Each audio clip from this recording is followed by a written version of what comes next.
이게 무슨 소리야? 강민석은 잠에서 깨어났습니다. 시계는 새벽 2시를 가리키고 있었죠. 또 그 소리였습니다. 한 달 전 이사 온 이 오래된 빌라의 천장에서 들려오는 이상한 소리. 마치 누군가가 머리 위를 걸어 다니는 것 같았어요. 하지만 민석의 윗집에는 여든이 넘은 정로인만 살고 있다고 들었습니다. 저 나이에 어떻게 저렇게 활발하게 움직일 수 있지? 민석은 천장을 바라보며 중얼거렸습니다. 35살의 민석은 조각가로 서울 외곽의 조용한 동네에 작은 공방을 운영하고 있었죠. 작업에 집중하기 위해 이 한적한 빌라의 3층을 선택했는데 그것이 실수였을까요? 이 빌라는 1970년대에 지어진 4층짜리 낡은 건물이었습니다. 한때는 가족 단위 거주자가 많았지만 이제는 대부분 떠나고 몇 명만 남아 있었어요. 민석의 윗집인 4층에는 정노인이 혼자 살고 있었고 2층에는 늘 출장 중인 회사원이 1층에는 무뚝뚝한 노부부가 살고 있었습니다. 내일 한번 말해봐야겠네. 다시 이불을 뒤집어 쓰려는 순간 천장에서 더 이상한 소리가 들려왔어요. 쉬쉿 쉬쉿. 마치 누군가가 속삭이는 것 같은 소리. 민석은 몸을 일으켜 앉았습니다. 귀를 기울이니 분명 사람의 목소리 같았어요. 그것도 한 사람이 아닌 여러 사람이 대화하는 것 같은 소리였습니다. 정노인 댁에 손님이라도 왔나? 하지만 새벽 2시에 이상했죠. 게다가 오늘 오후에 마주쳤을 때 정노인은 허리가 많이 굽어 있었고 지팡이에 의지한 채 겨우 걸음을 옮기는 모습이었습니다. 그런 노인이 이렇게 밤에 활발하게 움직이는 것은 이해하기 어려웠죠. 소리는 10분쯤 더 계속되다 갑자기 멈췄습니다. 민석은 결국 뒤척이다 새벽 4시가 되어서야 겨우 잠이 들었습니다. 정노인님, 혹시 어젯밤에 손님이라도 오셨나요? 다음 날 오후 민석은 우편함을 확인하러 내려갔다가 정노인과 마주쳤습니다. 정노인은 지팡이에 의지한 채 천천히 계단을 내려오고 있었어요. 손님? 아니, 난 혼자 살아. 밤에는 일찍 자는데 말이야. 정노인의 대답은 단호했습니다. 눈빛에는 약간의 경계심마저 느껴졌죠. 그런데 어젯밤에 윗집에서 이상한 소리가 들려서요. 마치 여러 사람이 이야기하는 것 같았는데 정노인은 민석의 말을 듣더니 당황한 기색이 역력했어요. 아, 그거 텔레비전 소리였을 거야. 요즘 귀가 잘 안 들려서 볼륨을 크게 틀어놓곤 하거든. 미안하네. 앞으로 조심할게. 정노인의 설명은 그럴듯했지만 민석이 들은 소리는 분명 텔레비전이 아니었습니다. 너무 생생했고 마치 여러 사람이 서로 속삭이는 것 같았거든요. 며칠이 지나고 소음은 계속되었습니다. 매일 밤 자정이 지나면 시작됐죠. 처음에는 가구를 끄는 소리, 그 다음에는 발소리, 그리고 마지막에는 그 이상한 속삭임. 민석은 점점 잠을 이루기 힘들어졌습니다. 주말 민석은 빌라 1층에 사는 김할머니를 만났어요. 할머니, 혹시 4층 정로인 댁에 누가 같이 살고 있나요? 김할머니는 고개를 저었습니다. 아니, 정씨는 줄곧 혼자 살았어. 부인은 20년 전에 돌아가셨고 자식들은 모두 외국에 살고 있다더라. 가끔 조카가 찾아온다는 얘기는 들었지만 자주 오는 것 같진 않아. 민석은 점점 혼란스러워졌습니다. 밤마다 들리는 소리의 정체는 무엇일까? 혹시 정노인이 치매라도 있어서 밤에 혼자 중얼거리는 걸까? 아니면 정말 누군가 몰래 드나드는 걸까? 그날 밤 민석은 결심했습니다. 소리가 나면 바로 올라가서 확인해 보기로 한 거죠. 자정이 조금 지났을 때 예상대로 천장에서 소리가 들리기 시작했습니다. 이번에는 전보다 더 크고 분명했어요.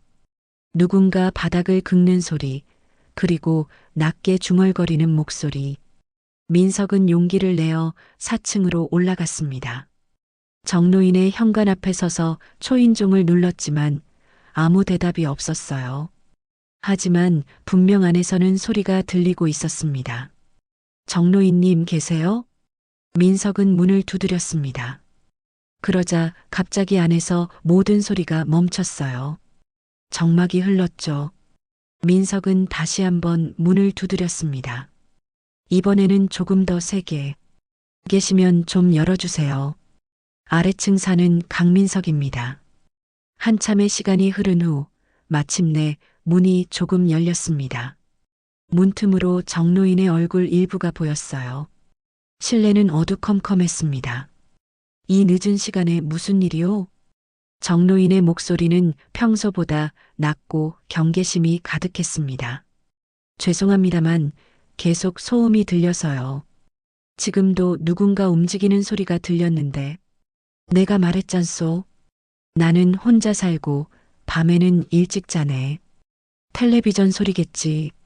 정로인은 말을 끝내기도 전에 문을 닫으려 했습니다. 하지만 민석은 문틈으로 안을 살짝 들여다볼 수 있었어요. 어두운 실내였지만 무언가 이상한 것이 보였습니다. 천장으로 연결된 사다리 같은 것이. 그날 밤 민석은 잠을 이루지 못했습니다. 천장에서는 계속해서 소리가 들렸고 이번에는 마치 누군가 울음을 참는 것 같은 소리도 섞여 있었어요. 민석은 빌라 관리인에게 연락해 보기로 결심했습니다. 다음 날 아침 민석은 관리인 박 씨를 만났어요. 정로인 댁에서 자꾸 이상한 소리가 들려요. 혹시 뭔가 아시는 것 있으세요? 박 씨는 주변을 살피더니 목소리를 낮췄습니다. 사실 정로인이 혼자 사는 게 아니라는 소문이 있어요. 네, 어떤 의미죠? 가끔 누군가 그 집에서 나오는 걸 본 적이 있어요. 밤중에 말이죠. 하지만 정로인은 절대 인정하지 않아요. 민석은 등골이 오싹해지는 느낌이었습니다. 민석은 이틀 동안 잠을 설쳤습니다. 소리는 밤마다 들렸고 때로는 낮에도 희미하게 들렸어요. 특히 정로인이 외출했을 때 더 분명하게 들렸습니다. 마치 누군가가 정로인이 없을 때 더 자유롭게 움직이는 것 같았죠. 어느 날 오후 민석은 빌라 앞에서 정로인이 지팡이를 짚고 천천히 걸어나가는 모습을 보았습니다. 매주 목요일이면 정로인은 병원에 간다고 했죠. 이날은 적어도 3시간은 집을 비울 겁니다. 민석은 망설였습니다. 다른 사람의 집에 무단으로 들어가는 것은 범죄였어요. 하지만 이대로 밤마다 잠을 설칠 수도 없었습니다. 결국 민석은 4층으로 올라갔어요. 문은 당연히 잠겨 있었습니다. 민석은 창문을 살펴보았어요. 베란다 창문이 살짝 열려 있는 것을 발견했습니다. 순간 양심의 가책을 느꼈지만 이미 결심은 했습니다. 조심스럽게 창문을 열고 안으로 들어간 민석. 실내는 어둡고 먼지 냄새가 가득했습니다. 오래된 가구들, 책장에 가득 꽂힌 책들, 그리고 벽에 걸린 낡은 사진들. 모든 것이 수십 년 전에 멈춰 있는 듯 했어요. 민석은 조심스럽게 거실을 살펴보았습니다. 그러다 눈에 띈 것이 있었죠. 거실 한쪽 구석에 놓인 나무 사다리. 그 사다리는 천장의 작은 문으로 연결되어 있었습니다. 천장문은 닫혀 있었지만 분명 누군가 사용하고 있는 흔적이 있었어요. 사다리 주변에는 먼지가 쌓여 있지 않았고 사용한 흔적이 역력했습니다. 민석은 천천히 사다리로 다가갔어요. 그리고 살짝 손을 뻗어 천장문을 두드려 보았습니다. 똑똑. 순간 위에서 무언가 움직이는 소리가 들렸습니다. 민석은 숨을 죽였어요. 분명 누군가가 있었습니다. 하지만 대답은 없었죠. 거기 누구 있나요? 민석은 작은 목소리로 물었습니다. 그때였어요. 천장문이 살짝 열리고 그 틈으로 창백한 얼굴이 내다보았습니다. 민석은 너무 놀라 뒤로 물러섰고 그 충격에 테이블에 있던 꽃병을 쳐서 깨뜨렸습니다. 천장에서는 누군가가 재빨리 문을 닫는 소리가 들렸어요. 들키면 안 돼. 조용히 해. 천장 너머에서 들려온 쉰 목소리. 민석은 공포에 질려 그 자리에 얼어붙었습니다. 뭐 하는 짓이오? 갑자기 들려온 정노인의 목소리에 민석은 깜짝 놀랐습니다. 정노인이 현관문을 열고 들어서는 모습이 보였어요. 평소의 느린 걸음이 아닌 빠르고 단호한 걸음걸이였습니다. 정노인님, 저는 그냥 무단 침입이요. 경찰에 신고하겠소. 정노인의 목소리는 떨리고 있었지만 그의 눈빛은 분노보다는 두려움이 더 컸습니다. 정노인님, 제가 잘못했습니다. 하지만 천장에 누가 살고 있는 건가요? 제 위층에서 계속 소리가 들려서. 정노인은 잠시 침묵했습니다. 그의 표정이 급격히 변했어요. 분노에서 체념으로. 가시오. 지금 당장. 민석은 결국 물러날 수밖에 없었습니다. 하지만 그날 밤 천장에서 들려오는 소리는 전과 달랐어요. 더 격렬했고 마치 누군가가 논쟁을 벌이는 것 같았습니다. 정노인의 목소리와 천장에서 본 그 얼굴의 주인의 목소리가 번갈아 들려왔죠. 더 이상은 안 돼. 이제 그만. 아직은 안 돼. 조금만 더. 민석은 그 대화의 의미를 알 수 없었지만 뭔가 심상치 않은 일이 벌어지고 있다는 것을 직감했습니다. 결국 민석은 경찰에 신고하기로 결심했어요.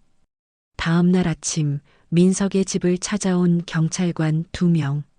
민석은 자신이 겪은 일을 모두 설명했습니다. 처음에 경찰관들은 반신반의하는 표정이었어요. 천장에 사람이 산다고요? 민석이 고개를 끄덕이자 경찰관들은 서로 눈빛을 교환했습니다. 그리고 4층으로 올라갔죠. 민석도 따라갔습니다. 경찰관들이 초인종을 누르자 한참 후에야 정노인이 문을 열었어요.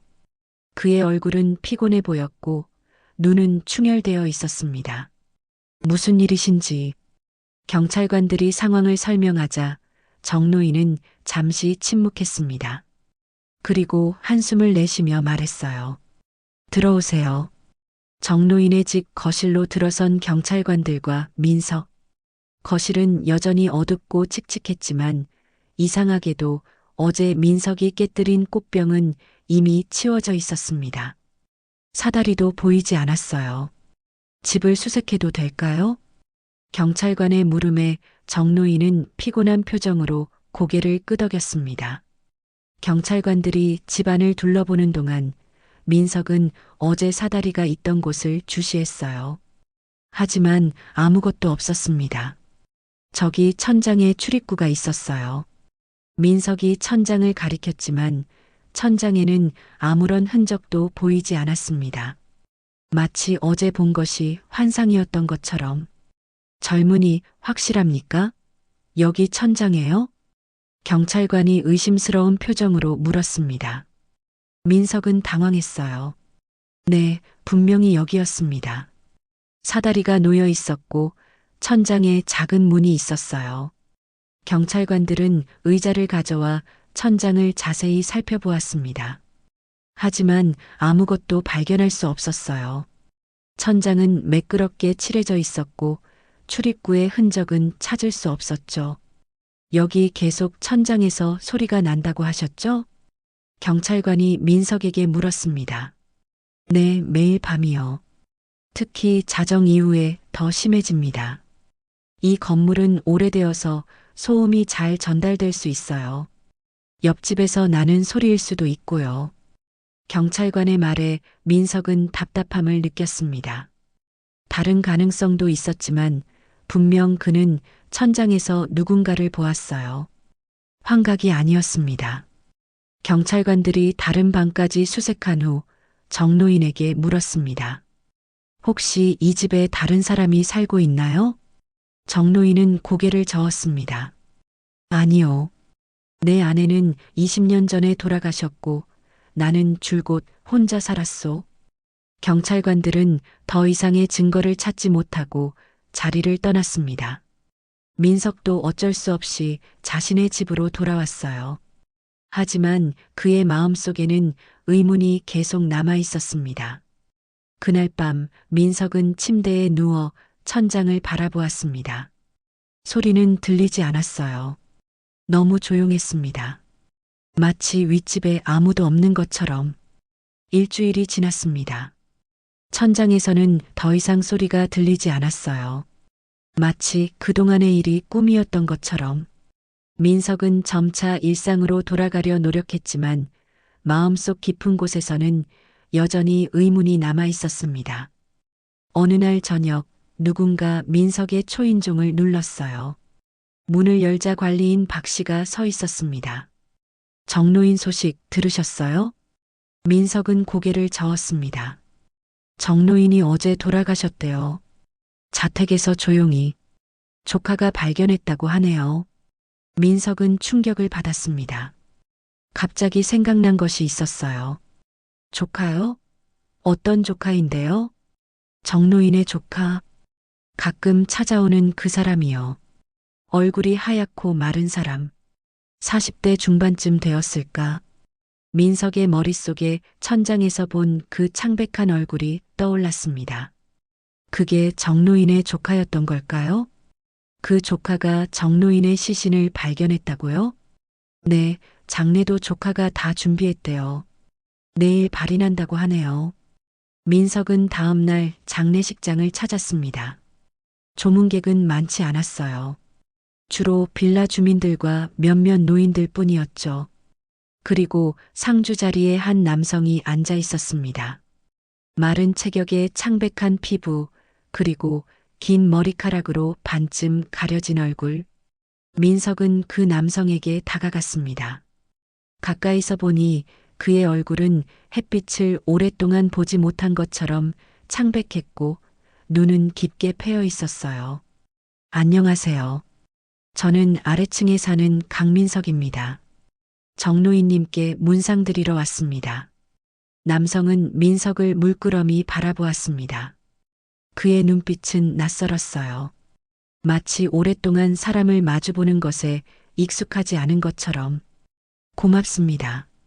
저는 정아준입니다. 삼촌의 조카죠. 그의 목소리는 낮고 쉬어 있었습니다. 민석은 그 목소리를 어디선가 들은 것 같았어요. 천장에서 들렸던 그 낮은 속삭임. 정노인님과 함께 사셨나요? 하주는 잠시 침묵했습니다. 그리고 고개를 저었어요. 아니요. 자주 방문할 뿐이었죠. 민석은 더 물어보고 싶었지만 장례식장이라는 장소가 적절하지 않았습니다. 하지만 그는 확신했어요. 하준이 바로 천장에서 본 그 사람이라는 것을. 이틀 후 민석은 자신의 공방에서 작업을 하고 있었습니다. 문득 벨소리가 들렸어요. 문을 열자 하준이 서 있었습니다. 실례합니다. 잠시 이야기 나눌 수 있을까요? 민석은 놀랐지만 하준을 안으로 초대했습니다. 하준은 천천히 공방 안을 둘러보았어요. 그의 움직임은 어색했고 마치 오랫동안 좁은 공간에 있다가 나온 사람처럼 보였습니다. 제가 왜 천장에 있었는지 궁금하시죠? 민석은 깜짝 놀랐습니다. 하준이 먼저 입을 연 것이었어요. 네. 사실 몇 주 동안 천장에서 소리가 나서 고민이었습니다. 하준은 깊은 한숨을 내쉬었습니다. 20년 전 저는 젊은 시절의 실수로 수배를 받게 되었어요. 정치적 시위에 참여했다가 경찰과 충돌했죠. 그때 한 경찰관이 다쳤고 저는 도주했습니다. 삼촌이 저를 숨겨주셨어요. 민석은 숨죽여 듣고 있었습니다. 처음에는 잠시 숨어 있을 생각이었어요. 하지만 시간이 지나도 상황이 나아지지 않았죠. 결국 삼촌이 천장 공간을 개조해서 저를 그곳에 숨겨주셨습니다. 누구도 모르게. 하준의 눈에 눈물이 고였습니다. 시간이 지날수록 저는 바깥 세상이 두려워졌어요. 20년 동안 천장 속에서 살았습니다. 낮에는 조용히, 밤에는 조금 더 자유롭게. 삼촌이 저를 보호하기 위해 모든 것을 감수하셨죠. 민석은 충격을 받았습니다. 20년을 천장 속에서 상상할 수 없는 일이었어요. 그런데 왜 이제 와서 나오신 건가요? 하주는 쓸쓸한 미소를 지었습니다. 삼촌이 돌아가시기 전 모든 것을 고백하셨어요. 사실 제가 연루된 사건은 이미 공소시효가 지났대요. 저를 찾는 사람도 없었고요. 삼촌이 저를 너무 사랑하셔서 또 제가 세상에 적응하지 못할까봐 말씀해주지 않으셨던 거죠. 민석은 말을 잇지 못했습니다. 이 이야기는 너무 비현실적이었지만 모든 것이 이해되었어요. 밤마다 들리던 소리, 낮은 속삭임, 그리고 정노인의 이상한 행동까지. 이제 어떻게 하실 건가요? 아직은 모르겠어요. 세상이 너무 변해버려서. 하지만 이제는 숨지 않아도 됩니다. 자유롭게 살 수 있어요. 하주는 문을 향해 걸어갔습니다. 그의 걸음걸이는 여전히 어색했지만 조금씩 자신감이 붙는 것 같았어요. 그동안 불편하게 해서 죄송합니다. 제가 내는 소리 때문에 많이 괴로우셨겠네요. 하준의 목소리에는 진심 어린 사과의 마음이 담겨 있었습니다. 민석은 고개를 저었어요. 아니에요. 오히려 제가 괜한 의심을 해서 죄송합니다. 정노인님과 당신의 사정을 알았더라면. 하주는 잠시 창밖을 바라보았습니다. 그의 눈에는 두려움과 설렘이 공존하는 듯 했어요. 이제 세상에 다시 적응해야 하는데 걱정이 많습니다. 20년이란 시간. 너무 많은 것이 변했죠. 민석은 잠시 생각하다가 말했습니다. 필요하시면 제가 도와드릴게요. 세상은 많이 변했지만 사람의 마음은 크게 변하지 않았습니다. 하주는 감사의 미소를 지었고 조심스럽게 문을 열고 나갔어요. 그는 세상을 향해 첫걸음을 내딛고 있었습니다. 며칠 후 4층 집에서는 짐을 정리하는 소리가 들렸습니다. 하준이 삼촌의 유품을 정리하는 소리였겠죠. 이제 그 소리는 민석에게 불편함이 아닌 일상의 한 부분으로 느껴졌어요. 그리고 한 달 후 하준은 그 빌라를 떠났습니다. 새로운 삶을 시작하기 위해서죠. 떠나기 전날 밤 민석은 마지막으로 천장에서 들려오는 발소리를 들었습니다. 이번에는 불안하거나 무서운 느낌이 아니었어요. 마치 작별 인사 같았습니다. 밤이 깊어갈 때 민석은 침대에 누워 천장을 바라보았습니다. 이제 그곳에는 아무도 없겠지만 때때로 민석은 여전히 무언가 속삭이는 소리를 듣는 것 같았어요. 아마도 그건 20년의 세월이 남긴 메아리였을 겁니다. 안녕, 천장 속의 사람. 민석은 중얼거렸고 평화로운 밤이 찾아왔습니다.